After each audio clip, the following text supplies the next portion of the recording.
algebra students. Mr. Lawrence here, and we're getting a little extra practice with solving multi-step equations with fractions. Hopefully you guys are catching on quick. I know you're smart, but we do have some holes in our learning. We're trying to close them down. Remember, Wednesdays and Thursdays after school for an hour. Come on in, guys. Seriously, come on in.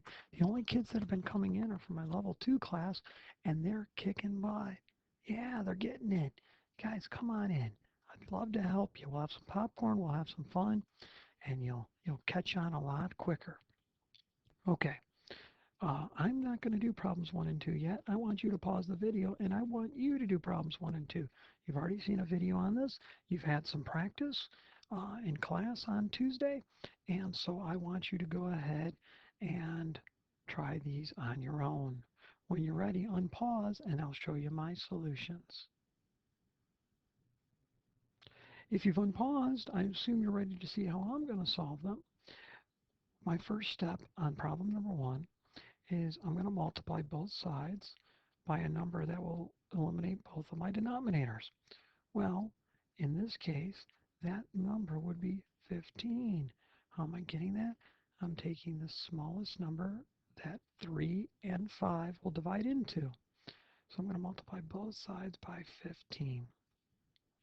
I'm going to distribute here, and I'm going to distribute here.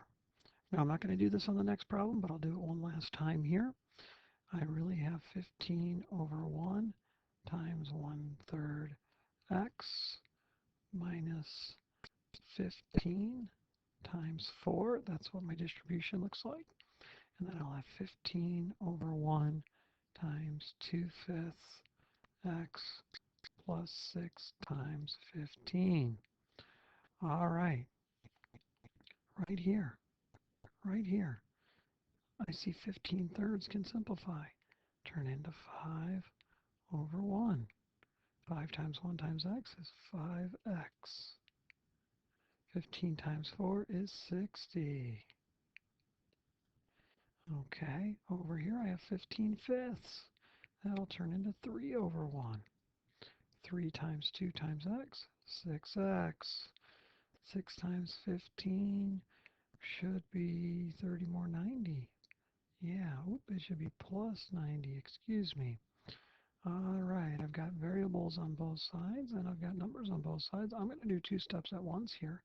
I'm going to add 60 to both sides, and then my other step is that I'm going to subtract 6x. Oh, wait a second. I think you guys aren't going to like that. Hold on 1 second. Sorry about that. I'm actually going to subtract 5x from both sides. Okay, keep that coefficient positive. And since all my x's are going to end up over here, I'm going to subtract 90 from both sides. Yeah, I like doing this way better.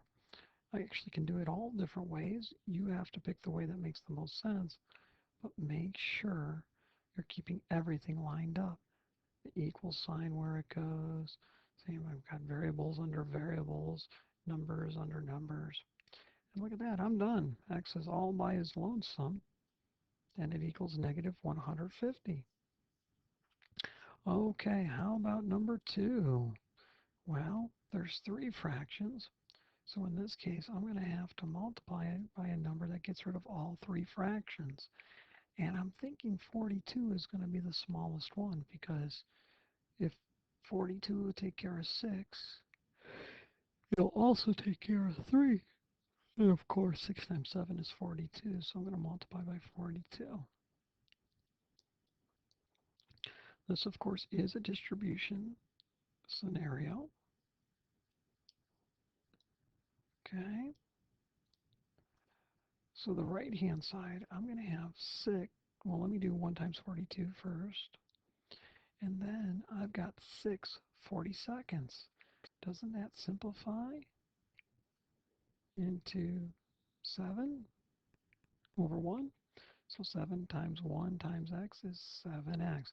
If you're not sure how I did that, you should write the fractions out like I did over here. Okay, on this side, I've got 2 fractions. I'm actually going to go ahead and write them out. Just kind of give me some room here. 42 over 1 times 3/7 x minus 42 over 1 times 1/3. Now when I simplify this, 7 is going to go into 42 6 times. 6 times 3 times x is 18x. Here, 3 is definitely going into 42. 42 over 3, what's that going to be? I'm having a mental blank. 14, yeah. Kept coming with 14, and it just didn't look right in my head, but yeah, it is 14. 7x plus 42. Now, I'm going to do the two steps at once again. I'm going to subtract off my smaller variable, and then the variable will be gone from the right-hand side, so I'll have to add 14 to both sides. That will get rid of my constants on the left-hand side. And I'll get 11x. That'll equal 56. Now, x is not alone. I have to divide. X could equal 56/11. That's one good answer. Or, let me see, 11 times 5 would be 55. 55 would be 1 short of 56. And there you go. Pretty easy stuff. Okay, let's come down here to 2 more problems. And these look a little bit different, a little more challenging than what you're used to seeing. Sorry, just checking the time. I don't want to make the video go too long. You see this 1/8 here? I know some of you are thinking to distribute the 1/8, and you could do that. It wouldn't get too ugly. You'd have, 4 over 1 times 1/8 and 2 over 1 times 1/8. And you could get them to distribute. Pardon me, it's very early in the morning when I'm making this video, still waking up. But I'm not going to distribute this one because I know that multiplication can undo fractions. So I'm going to multiply the left-hand side by a number that will get rid of my denominator. Well, hopefully all of you are seeing that 8 is that number. Then on the right-hand side, I also have to multiply by 8. Okay, let me do the right-hand side first. Boom, boom. And I will get 24x minus 8. Now over here, those 8s will cancel out. And what happens is the left-hand side becomes 1 times the quantity of 4x minus 2. But should I distribute a positive 1? I mean, I could, but it won't do anything. So this is really more simply just 4x minus 2. And that's going to equal 24x minus 8 because when I multiplied both sides by 8, I canceled out the fraction, turning this part of the problem into a whole number of 1. 1 times the quantity of 4x minus 2 is just 4x minus 2. So if I were doing this problem by myself and I wasn't trying to teach you, I would have gone right to this line here. I don't mind if you go right to this line. I want to see this amount of work, of course, and I want to see that you distributed an 8 over there. But this line here is unnecessary. If you need it in because you're beginning in algebra, I'm not going to get upset over that. I'm just suggesting that you could go right to this line here. Okay.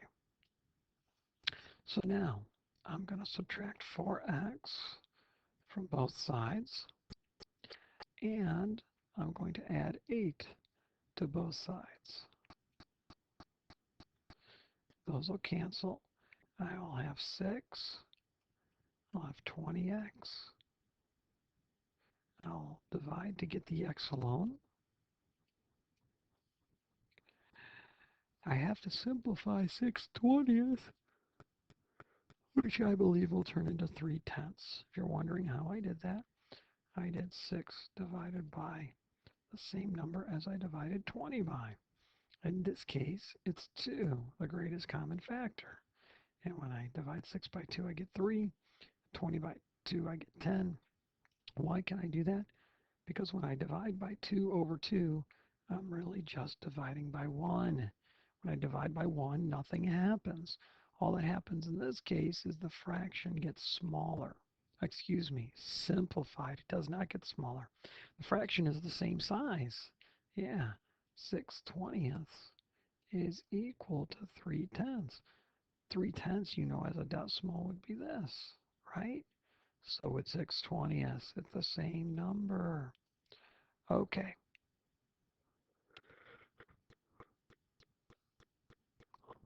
One last problem. Now, this one, I'm not going to distribute on either. I am going to see that there's multiplication here. And I'm actually going to divide. I'm going to divide by 2 because it'll cancel out that 2. But if I divide the left-hand side by 2, I have to divide the right-hand side by 2. Now you got to be careful on that right-hand side, and I'll explain. These will cancel. 1/2 x minus 5 equals, now you can't just say 4x minus 6. This problem really is 8x divided by 2 minus 6 divided by 2, because the 2 is going into the 8x and it's going into the 6. It's bound to both of them. Okay, so what we really have is 1/2 x minus 5, and then that's going to equal 4x minus 3. Okay, hold on one second here. I just realized I haven't made a mistake, but I'm a dog chasing my own tail. Yeah. I just did this multiplication or division by 2 step, which is nothing wrong with it. I can do that. But now I'm going to go through and multiply by 2. And you know what? It's a waste of time. I was trying to demonstrate this technique here for you, and I didn't think clearly enough about the problem I have. So I do apologize for that. I didn't mean to end up being a dog chasing my own tail. Um, so I'll tell you what I'm going to do is I'm going to start this problem fresh, and I'm not going to do the division step. I will show you that at a later time. There we go. Okay, so I'm going to go ahead and distribute, and I'm going to do 2 times 1/2, and 2 times -5. So this is going to turn into x minus 10. That's going to equal 8x minus 6. Yeah, this situation it's much easier to just distribute. Again, I'm sorry. I'm trying to show you a trick, and I didn't think about the problem well enough. I'm going to add 6 to both sides. These are going to cancel. I'm going to be left with -4, which is equal to 7x. I'm going to divide by 7, divide by 7. X equals -4/7, and I'm done. Yeah, it was actually a really easy problem, and I was making it more difficult. Now, that's the thing. In math, you don't want to just memorize a whole bunch of steps, at least in algebra. It gets too hard. There are too many steps. There are too many situations. It's better to have multiple techniques for your various problems.